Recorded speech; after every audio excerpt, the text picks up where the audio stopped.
हमारे यहाँ ऐसा ही होता है।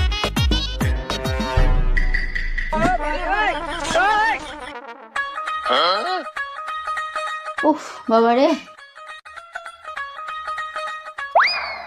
কিরে মা, চল ভাত খাবি? মা আমি এখন খাবো না। কেন রে, এত বেলা হয়ে গেল, ভাত খাবি না কেন?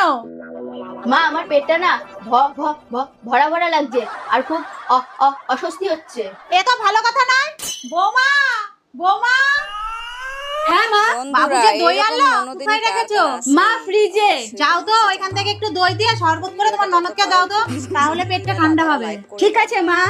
আর এরকম ফানি ভিডিওগুলো দেখার জন্য এখন আমার চ্যানেলটা সাবস্ক্রাইব করে রাখো। এ তো হালকা হালকা লাগছে কেন?